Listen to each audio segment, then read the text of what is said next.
All right, and we are back with chapter 19, which is drifting towards disunion. Again, I'm just going to be hitting the highlights, not going into every detail from your book, but trying to help you guys focus on the major points. I'm not going to talk too much about Uncle Tom's Cabin because we did talk about that with chapter 18, but I just want to remind you again that this was a huge success. It sold millions of copies, and it's an important book because it actually got people to act on the issue of slavery instead of just talking about it, which is an important thing. But the book that I really would like to focus on is Impending Crisis of the South by Hinton Helper. This man was from North Carolina, so he was a white Southerner, but he did not own slaves, and he tried to, through this book, using a lot of statistics and information like that, to show that it's actually not a good system for whites, even in the South, and the only people benefiting from it were the wealthy planters. And this is an important book because this is a perspective that isn't even saying that slavery is morally wrong, but that it's economically hurting the South as well, which is going to be a little bit more logical to some of the people living in the South. They're going to be more willing to listen to that argument than Harriet Beecher Stowe's, because she was talking to them on a moral level and they didn't consider slavery morally wrong. So this book was really intended to try to get at the slavery issue from a logical perspective. But unfortunately, the wealthy planters who had been called out in the book were concerned that this was going to convince people to abolish slavery, so they banned it in the South, and it was a pretty hot button topic of the day. The next thing that we should talk about is Kansas. Again, just to refresh our memories, Stephen A. Douglas had worked to get popular sovereignty set up for Kansas and Nebraska, which the idea, again, is that they would get to choose their own fate in regards to slavery, so they would have a vote when they were ready.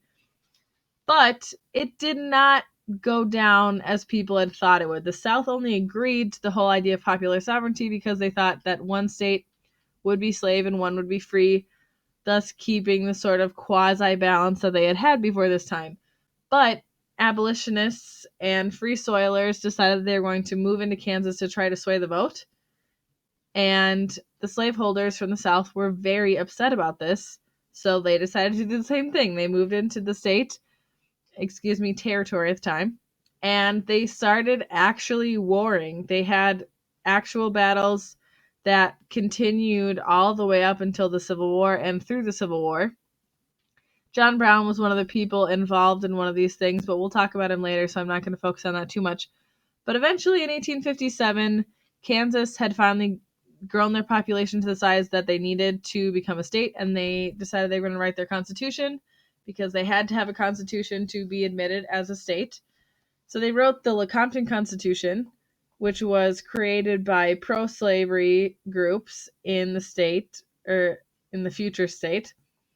And instead of voting about whether or not there should be slavery at all, they just gave people the option to have the Constitution as is with slavery or without. But either way, people who were already living in the territory that owned slaves could keep their slaves. So this Constitution really upset a lot of those abolitionists and Stephen Douglas as well, because that is not what he intended when he had come up with the concept of popular sovereignty, and he felt like it was a sham of democracy and that it was not what it had been intended to be. Which brings us into the election of 1856, where popular sovereignty was another major issue along with slavery, as it had been for the past several years. And I have indicated down here on the screen how both of the parties stood on this issue. Excuse me, I didn't know that was going to happen. Clearly, I'm still learning. But the Republicans opposed slavery, and the Democrats were kind of neutral, except they wanted to keep the popular sovereignty idea. They thought it was a good idea to let people decide. James Buchanan ends up taking the win in this election. And we have already talked about the Dred Scott case somewhat with our primary sources, but Dred Scott was a slave that moved to some free states His owner was a surgeon and had moved into the Illinois and Minnesota territories where slavery was illegal. And when his master finally died, Scott decided that he wanted to go back to Missouri, where he was originally from. But if he did, he would be seen as a slave again. So he decided that he was going to try to earn his freedom through the courts. So he sued the widow for his freedom because he had lived as a free man for 5 years. But the court ended up, the court case ended up going to the Supreme Court, and it was an important topic, not literally because everyone in the country cared specifically about Dred Scott's case as a person, but they cared about the implications of this case. So again, the questions of, can a slave actually sue in the US Supreme Court for their freedom? Do they have the right to do that? Are they citizens at all, or are they property? And as we know from reading the primary source of Justice Roger B. Taney, he essentially makes the argument that slaves were never intended to be citizens and are not citizens. Therefore, Scott does not have the power to use the Supreme Court to earn his freedom, and that he is property and has to remain as such. The North is... Sorry, I am really yawning a lot, and I'm sorry, but I am not going to re-record this. I have already done this several times over. The North was not happy with the decision from the Dred Scott case, so I wouldn't say in total retaliation, because they probably didn't want to enforce it anyway, but they started to vocally oppose the Fugitive Slave Act and said that they weren't going to enforce it like they were supposed to. And the South essentially said that if they were not willing to enforce that act, that they were just going to leave.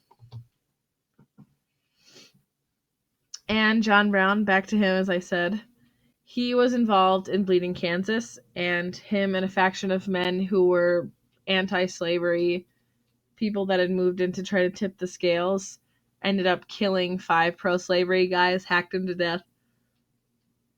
And John Brown, a lot of people will call him crazy, and frankly, that's probably a little fair considering some of the violent things that he did, but he did feel very passionately about slavery and thought that it was an evil institution.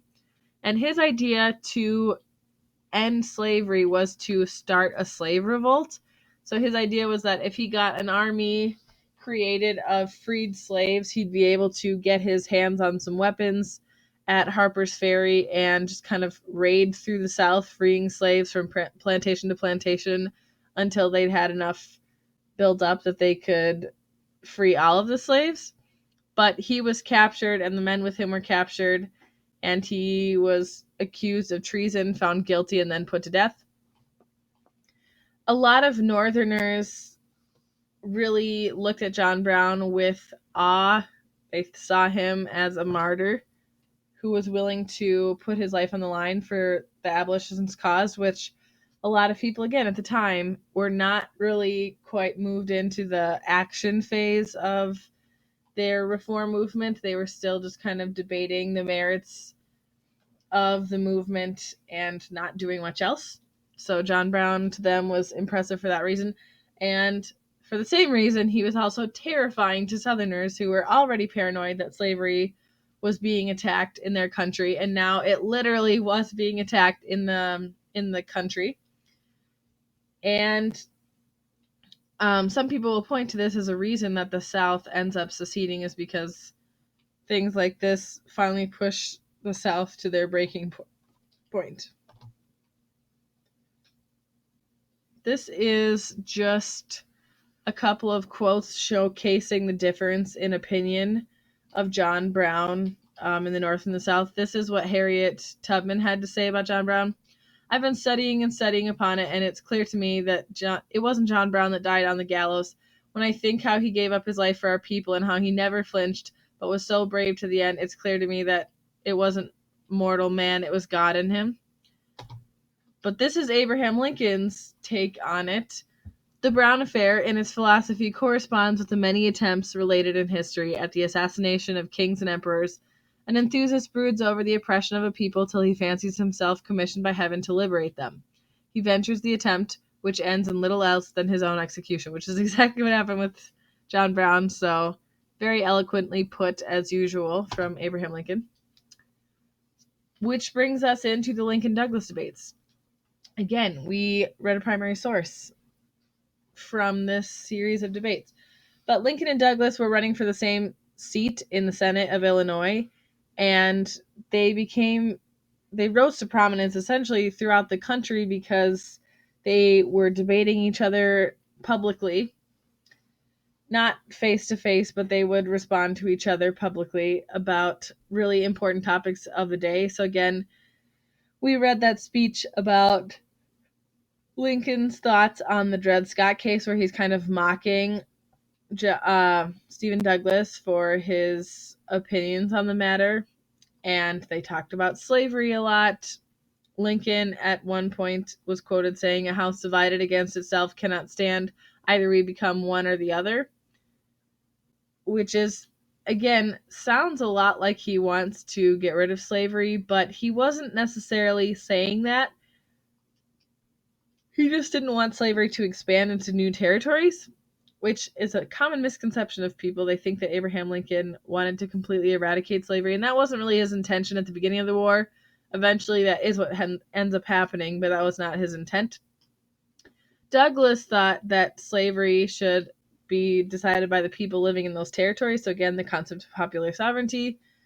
And eventually, Lincoln got Douglas to say that his idea of popular sovereignty could be a problem for Southerners who wanted to expand slavery, and Southerners were not willing to vote for Douglas anymore because they were concerned that it was going to ruin the institution of slavery, which they depended on. All right, last major slide. At this point, the country is completely split. The slavery issue wedge has been driven heftily through the country, and when Lincoln gets elected, it is a huge outrage in the country. In a lot of the states that you can see here on this map in this turquoisey color and the blue, Lincoln wasn't even on the ballot. So when he gets elected, they were horrified, and frankly, he didn't win by very much. He only got 39% of the vote. So they felt like they were not being listened to, that their wishes were not going to be carried out in any form. So they decided they're going to secede. South Carolina is the first to secede, and many states followed quickly after, and they formed the Confederate States of America, which is where we'll pick up with Chapter 20, but I have a few maps for us to take a look at first. Also, I'm really sorry about all of the yawning. It's probably making all of you yawn at home listening to this. Okay, this is showing a map of who was in secession, in favor of secession, and who was not, which I think is kind of interesting to show that there are plenty of states and pockets within the states that were not in favor of secession.